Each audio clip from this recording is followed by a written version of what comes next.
Bonjour tout le monde. Aujourd'hui, on s'attaque à la correction de texte. On va se le dire, quand la lecture et l'écriture, ce n'est pas notre plus grande force, corriger un texte, ça ressemble souvent à une montagne insurmontable. Mais, et si on changeait complètement de perspective? Et si, au lieu de voir ça comme une grosse corvée, on voyait ça comme une véritable enquête policière? Le but de notre présentation, c'est de devenir de vrais détectives de la langue. Alors, la grande question qu'on se pose tous. Comment on fait pour trouver toutes les erreurs sans se décourager au bout de 2 minutes? Eh bien, le grand secret, c'est de ne surtout pas essayer de tout chercher en même temps. Ça nous prend une vraie stratégie d'enquêteur. Pour y arriver, voici notre plan de match en 3 étapes super simples. Mission 1, la base. Mission 2, les indices bleus. Et finalement, la mission 3, les indices verts.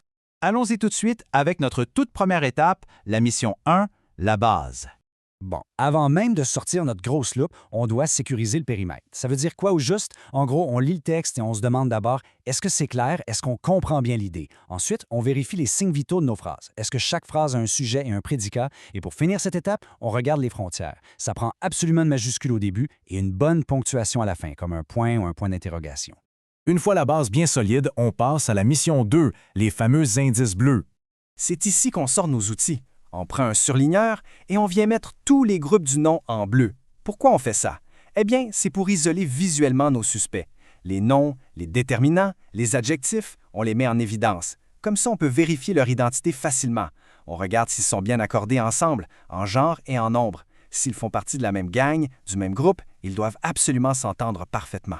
Ce qui nous amène à notre dernière étape, la mission 3, les indices verts. Cette fois-ci, on part à la traque de l'action. On prend notre surligne en vert et on repère tous les verbes. Hop, en vert.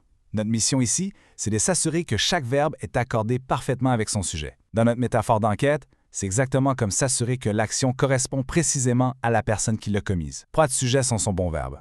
Évidemment, tout bon détective a besoin d'un gadget infaillible. Pour nous, c'est le dictionnaire Usito. C'est l'outil ultime. On s'en sert pour vérifier la conjugaison de nos verbes en vert ou pour valider l'orthographe des mots un peu plus coriaces. C'est vraiment notre arme secrète pour clore le dossier sans faire d'erreur.